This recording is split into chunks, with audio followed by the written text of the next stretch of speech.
네, 오늘은 이제 삼성전자, SK하이닉스 조금 쉬어갑니다만 최근의 흐름 보면 그야말로 이제 파죽지세죠. 예, 네. 파죽지세. 네. 예, 그래요. 오늘은 저 박준영 한반도 대표이사와 그야말로 파죽지세의 K반도체 이야기 나누어 보겠습니다. 어서 오세요. 어서 오세요. 네, 고맙습니다. 예. 네. 살이 좀 부르셨다. 그런가요? 요즘에 주식처럼 불었으면 좋겠어요. 주식처럼 불어. 살이 풀었다. 우리 박 대표님 저 삼성전자에 언제까지 근무하셨던 거죠? 2015년까지 있었으니까 10년 전이네요. 아. 네, 그다음에 뭐 삼성전자의 컨설팅을 2022년 말까지 했었으니까. 네, 그래서 뭐 네. 저는 2015년에 10년 뭐 저는 잘렸습니다만 박 대표님은 그냥 나오신 거죠 본인이. 네, 네.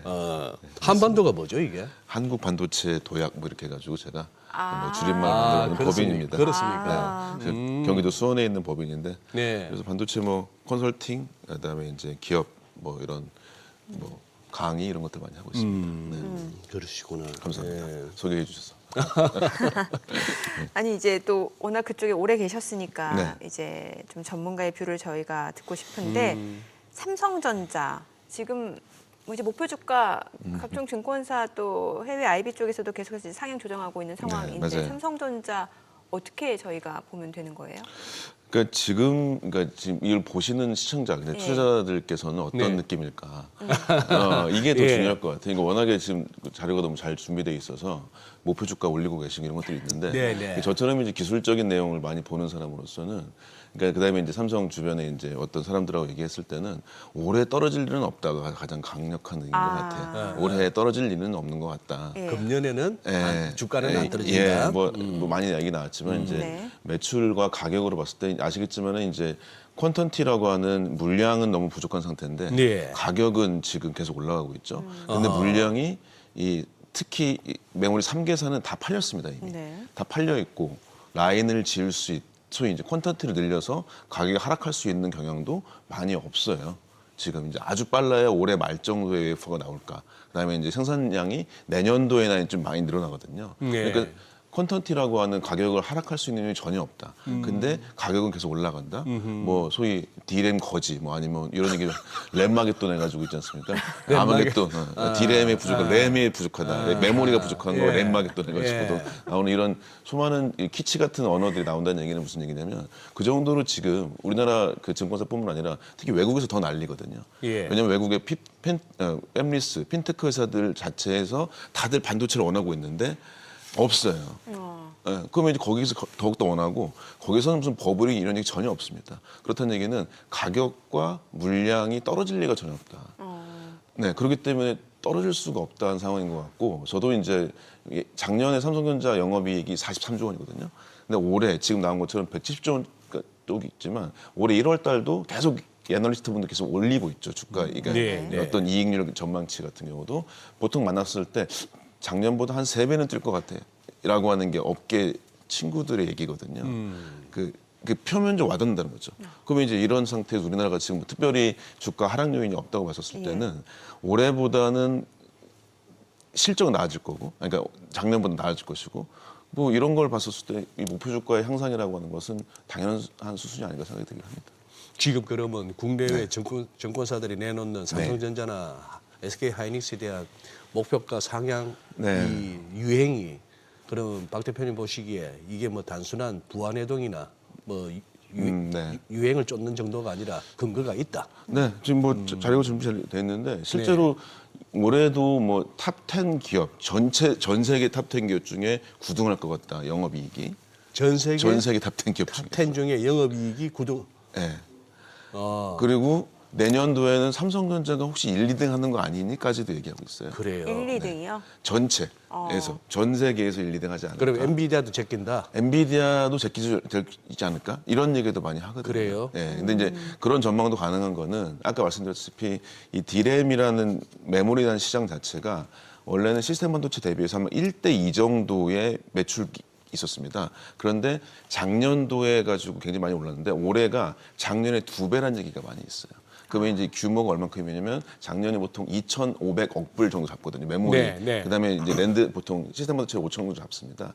근데 이게 2,500이 올해 5천 된다고 하는 트랜스포스 같은 경우에 전망이 나오고 있어요. 네. 그다음에 27년도에는 요것의 절반, 그러니까 2,500, 5,000, 7,500 이런 예상까지도 하고 있는 상태이기 때문에 수요가 수요는 계속된다. 그런 상태이기 때문에 지금 이런 것이 단순히 어떤 이게 애널리스트 분들도 불안하죠. 아니 이렇게 예상해도 될까? 근데 이런 예상이 실제 눈에 보이는 거고 올해 이제 2월 달에 수출 딱 상반 2월 1일부터 10일까지 수출을 봤더니 수출의 증가폭이 200%인 거예요. 작년 대비해서. 뭐 작년은 안 좋았습니다. 네. 작년에 하반기부터 예. 좋아졌으니까. 그런 걸 봤을 때는 이 예상폭이 여러 가지 지표가 실증적으로 보여주고 있다. 저는 생각이 들어서 뭐 좀 가능하다고 봅니다. 이게 지금 질문지 순서하고 막 다르게 되는데 바로 여쭤보고 싶은 게 네. 아니 박 대표님 그 HBM 뭐 3, 4 이렇게 막 오는데 이게 그렇게 남들이 쫓아오기 힘든 기술입니까? 다른 데서? 예, 일단은 그 메모리 3강은 유사하다고 보실 수 있을 것 같습니다. 근데 다른 데서 쫓아가기는 어렵다. 다른 데라고 친다면 우리가 이제 첫 번째 중국이죠. 네. 중국이랑 보통 3년 차이 나는 것 같습니다. 그래요? 그다음에 미국과 대만과 일본은 메모리를 못 만들어요. 못 만들어요? 예, 못 만듭니다. 왜요? 그러니까 이 특이하게 메모리 기술과 보시면 대만의 TSMC 못 만들어 이런 생각하실 거잖아요. 글쎄, 예. 근데 TSMC는 시스템 반도체를 중심으로 만드는데 시스템 반도체는 물론 성능과 미세화도 되게 중요하긴 한데 여기는 면적이 좀 넓은 상태로 진행을 했었어요. 반도체 예. 칩 자체가. 근데 예. 메모리는 항상 좁은 면적에서 계속 여기다 많은 스위치를 꽂아넣는 걸 했는데 이 기술을 한순간에 따라하기가 좀 어렵습니다. 예를 들면은 이거를 시도했던 게 이미 옛날 얘기인데 2008년도에도 TSMC도 그때 이건희 회장 계실 때 대만의 반도체 회사를 샀다가 그걸 이제 팔았습니다. 우리는 안 되겠다. 메모리는 우리가 할 게 아니다. TSMC도? 네, 그렇습니다. 그다음에 이제 일본도 지금 뭐 라피더스라고 하는 팹을 짓고 있는데 그것도 시스템 반도체 쪽에 보시면 될 것 같아요. 미국은 따라올 수가 없는 상황이고요. 미국은 따로. 네, 그래서 이제 우리나라 메모리 시장의 80% 70% 정도를 한국 두 회사가 하고 있고 네. 마이크론은 일본의 옛날 회사들이 뭉쳐 있는 회사에 가깝습니다. 미국 회사라고? 미국 회사긴 하지만 주로 팹은 다 대만과 싱가포르와 일본에 있어요. 아하. 그래서 마이크론은 2016년에 예. 일본이 마지막 메모리 회사 망했던 엘피다를 합병한 겁니다. 예. 그러니까 거의 70% 이상 엔지니어가 아시아권 엔지니어들이에요. 예. 그렇기 때문에 이 아시아에서 만드는 그 득달 같은 이 좁은 면적에 이걸 수율을 올려주는 방식이 일단 아시아, 한국과 대만, 근데 대만은 팔렸고 한국에서만 가능하지 않을까라고 하는 게 업계 전망이고 그다음에 이것을 새롭게 투자해서 하기가 너무 어렵습니다. 삼성전자 1년에 아시겠지만 팹 짓는데 드는 비용이 50조 원이거든요. 예. 하이닉스가 보통 20에서 30조 원 정도 됩니다. 이것을 어떤 회사가 50조부터 100조 정도 넣어가지고 할 수가 없어요. 지금. 이런 상태에서는 이거는 맡겨야겠다. 메모리는 따라가기도 어렵고 우리가 만들기도 어렵겠다. 이렇게 하는 상태가 있고 물론 예. 몇 번째 사례는 있었습니다. 예를 들면 인텔 같은 경우가 예전에 다른 메모리 X포인트라고 해서 했던 P램이라고 하는 메모리를 만들었다도 실패했고 이번에 소프트뱅크의 우리 손정희 같은 경우도 인텔이랑 같이 해가지고 2030년까지 메모리 만들어 볼까라고 계획을 잡았는데 네. 그것도 2030년이에요. 그래요. 그래서 메모리는 지금 이 3개사가 과점 형태인데 예. 그 중에서도 요거 기술력을 따라오는 것이나 준비가 전혀 안 돼 있습니다. 지금. 아니 말씀 듣다 보니까 이거 굉장히 가슴이 떨리네요.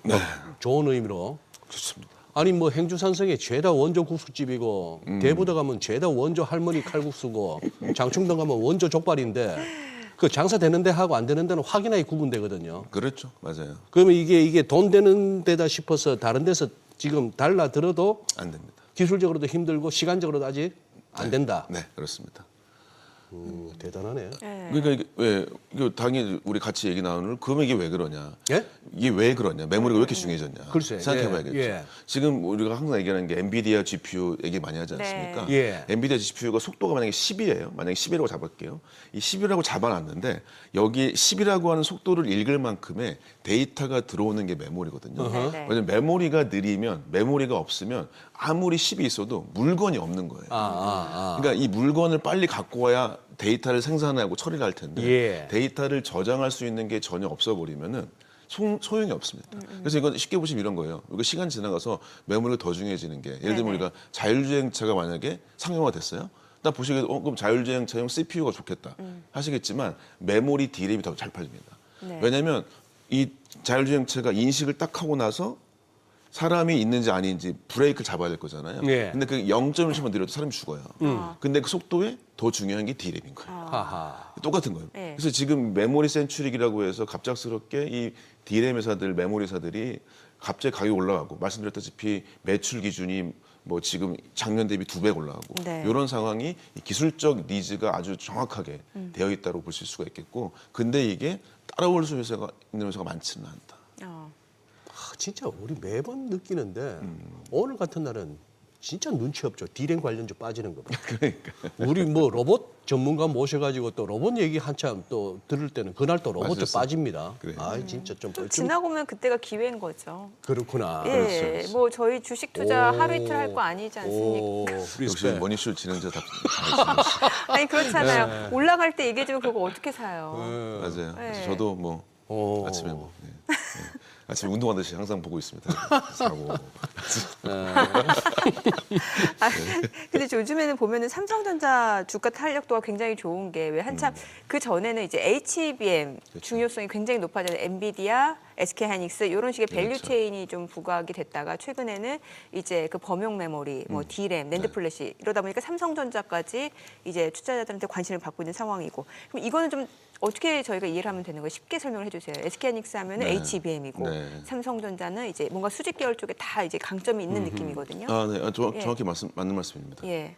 맞으면은 SK하이닉스는 그 D램이나 낸드를 중심으로 메모리 반도체에 집중되어 있고 네. 그중에 가장 비싼 반도체가 HBM으로 예. 보시면 될 것 같은데 예. 삼성전자는 이것도 똑같은데 여기에 바로 말씀하셨던 수직 계열과 관련된 파운드리나 패키지가 다 맞아요. 같이 예. 있다는 거죠.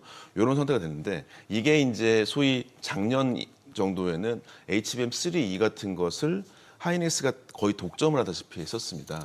그런데 이게 이제 HBM4라고 해서 이번에 이제 새로 출시된 내용을 보게 되면 그래서 아주 크리티컬한 포인트가 뭐냐면은 이 메모리 하나 가지고 칩이 완성이 안 돼요. 예. 말하자면 HBM을 만든 다음에 아래다가 이 시스템 반도체 파운드리 다이를 껴야 되는데 요것이 기술력이 되게 중요한데 요거를 다 만들 수 있는 게 삼성이 돼버린 그러니까요. 거고 예. 하이닉스는 그걸 TSMC에 맡겨야 되는 상황인데 뭐 이거는 이런 상황도 있다. 근데 예. 어쨌든 올해 상반기까지는 삼성전자보다 하이닉스가 HBM3 쪽은 괜찮을 것 같아요. 네. 근데 4 쪽은 이제 업계 얘기 종합해 보면 삼성전자가 한마디로 이를 갈았어요. 예, 2년 동안 우리가 완전 망했었다. 예. 그래서 이 팀이 어떻게 됐냐? 아주 새로운 칩을 넣어가지고 더 비싼데 더 좋은 칩을 공급을 한 것도 분명히 있기도 하고요. 이 SK 하이닉스와 마이크론 접근하지 않았던 더 어려운 기술 썼는데 이게 성공이 됐고 그게 뭐 소위 얘기해서 속도가 엄청 빨라졌고 말하자면 아까 말씀드렸던 GPU가 속도가 10이에요. 예. 근데 얘네는 11.7 정도를 줄 수 있게 만들어 버렸어요.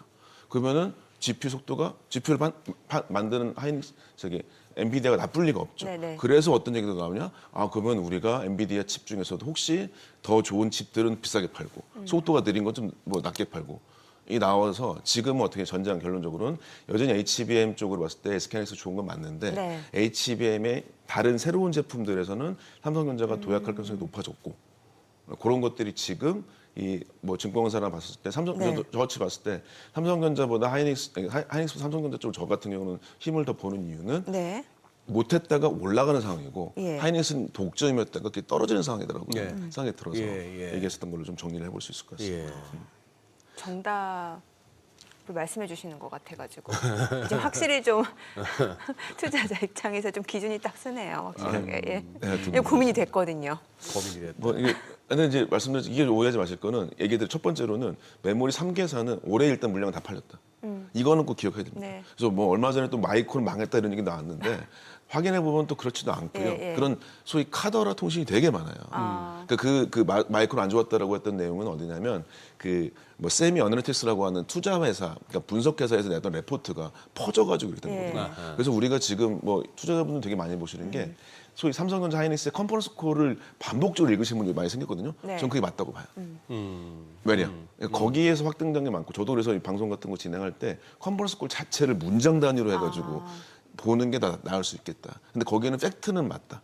거기서 거짓말하게 되면 소송당하죠. 그 사람. 그래서 그런 것들을 자주 보시는 게 흔들리지 않겠냐. 근데 3개사는 괜찮다. 네. 근데 그 중에서 이제 누가 상승이고 누가 하강이냐 거기는 좀 있는 것 같다라고 말씀드리는 겁니다. 참 어떻게 보면은 우리나라 이제 반도체 뭐 대장 삼성전자하고 SK 하이닉스 그리고 그 관련한 뭐 소부장 업체들까지 해서 보면은 이 친구들 빼고 나서 우리 지수가 얼마일까 계산해 보든지 그렇죠, 그렇죠. 여기 빼고 나서 우리나라 수출입 지표가 얼마가 되겠으며 여기 빼면은 우리 정부 국가 차원에서 벌어들이는 세입 규모가 얼마가 될지 생각하면 맞아요. 엄청난 거예요. 그렇죠. 참 잘해줘야 됩니다. 정부에서도 맞아요. 잘해줘야 되고 맞아요. 기업들도 국민들도 고맙게 생각하고 잘해줘야 되는 건데 지금 뭡니까 태가 아니고 뭐지 머스크가 X에다가 그 뭐 태극기 막 난리죠. 둘러가면서 들어와 맞아요. 어? 한국에서 이거 하고 있는 사람들 다 들어와 테슬라로 와. 이거 저는 조금 가볍게 볼 사안은 아닌 것 같은데. 아닙니다, 절대로. 네. 상당한 인재 유출이 걱정되거든요. 걱정된다기보다는 뭐 네. 그분들한테는 또 기회가 될 수 있고. 그렇죠, 맞습니다. 네. 그러니까 일단은 저희가 이제 이 인재 유출로 볼 거냐, 글로벌 진출로 볼 거냐. 그러네.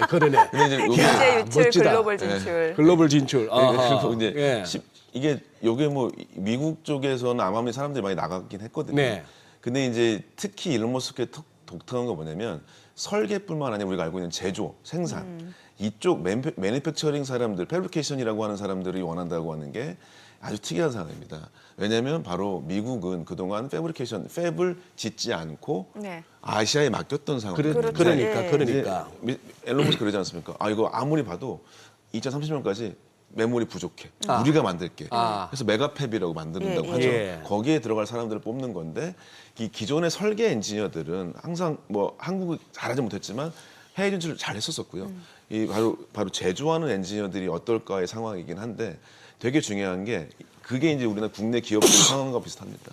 그러니까 앨런 머스크가 얘기하는 제시되는 금액이 만만치가 않습니다. 이런저런 얘기가 나오고 있는데요. 일단은 삼성전자 엔지니어들은 굉장히 지금 가능할까 뭐 이런 생각도 하고 있어요. 왜냐면 이번에 삼성전자가 뭐 나오겠지만 보너스가 이제 그 연봉의 절반 정도 주는 게 원래 50%가 주는 게 원래 그거지 않습니까? 뭐 OPI, PI라고 PS라고 얘기하는 게 있는데 그거가 지금 40대 후반으로 나올 거라고 이제 얘기가 많이 나오고 있고 그 다음에가 SK하이닉스가 사원이든 부장이든 간에 1억 넘게 줘버렸어요.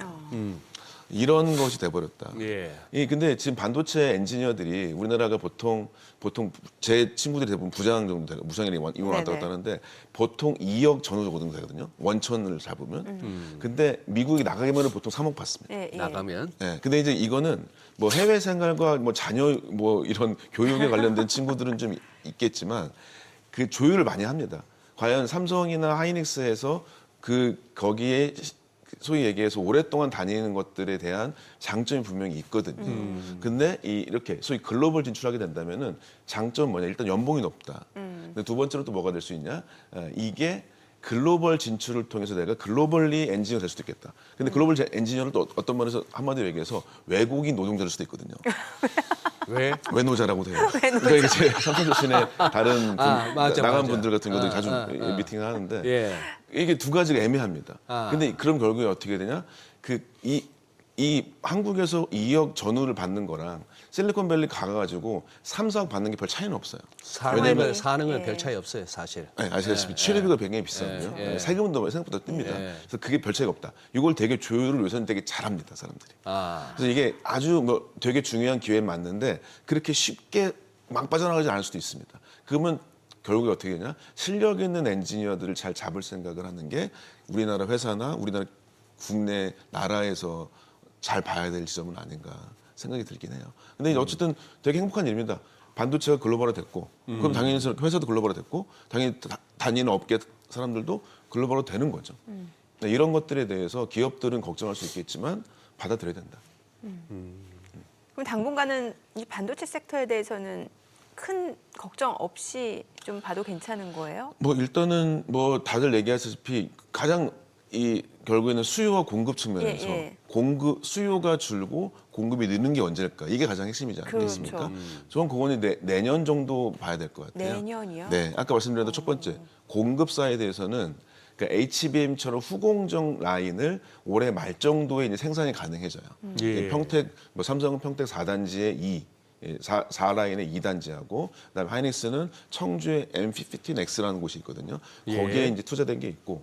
근데 이제 실제 웨이퍼가 늘어나는 곳은 삼성전자는 P5인데 그거는 27년 하반기입니다. 그다음에 이제 저기 SK 하이닉스 같은 경우 많이 요새 많이 되는 용인 1단지 있죠. 네. 그게 이제 27년 말에 되고요. 그다음에 마이크론은 어떻게 되냐? 마이크론도 27년 말 정도 때 팹이 만들어질 정도입니다. 그러니까 이게 일단 공급은 늘어날 일이 별로 없다. 그럼 수요는 어떻게 되냐? 네. 일단 수요는 계속 이제 흔들리는 게 혹시 뭐 이번에 끌고 나와가지고 뭐 AI 회사가 죽어버리는 거 아닌가 고민도 있겠지만 일단은 빅테크 회사라고 할 수 있는 거대한 회사들은 아직까지 투자를 줄일 생각은 별로 없는 것 같다라고 하는 게 이제 전망인 것 같아서 네. 그럼 수요가 줄을 리가 없다, 공급이 늘릴 일은 없다. 그러니까 요거는 적어도 올해까지는 가지 않을까는 볼 수 있을 것 같고 보통 투자하시는 분들이 뭐 6개월 선반영 항상 예, 생각하시니까 그게 본다면 그러더라도 일단은 아주 짧게 봐도 상반기까지는 전혀 뭐 늘어날 일이 그러니까 공급 전혀 안 늘어나고요. 가격은 계속 올라가고 있고 수출 200% 늘었다고 하는 것들 이해가 되고 이제 하반기 때는 아시겠지만 하반기 때부터 반도체가 작년에 좋아졌잖아요. 네. 그게 이제 기저 효과가 없어지기 때문에 이 월별 생산량, 이 매출액이 조금씩 그 비율이 줄을 수 있겠지만 기본적으로 액수는 계속 커질 수밖에 없겠다.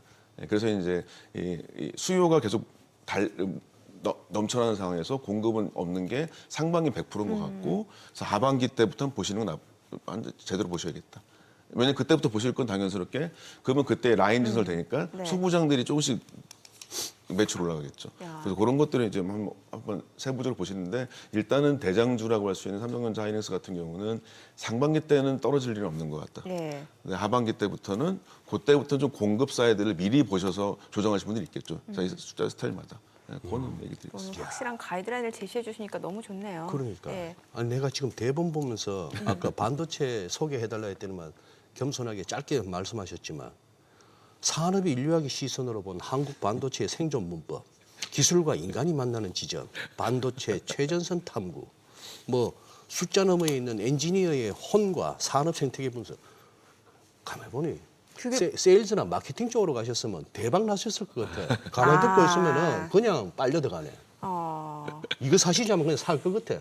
이 종목 사시자면 살 것 같아. 아니 근데 또 쉽게 말씀을 주셔가지고 부자는 뭐, 냉정하게 또 진짜 전문가는 간단하게 얘기하죠. 쉽게. 네 쉽게 말씀 맞아요. 주셨고 너무 이해가 잘 됩니다. 네. 오늘 내용 잘 들었습니다. 고맙습니다. 고맙습니다. 감사합니다.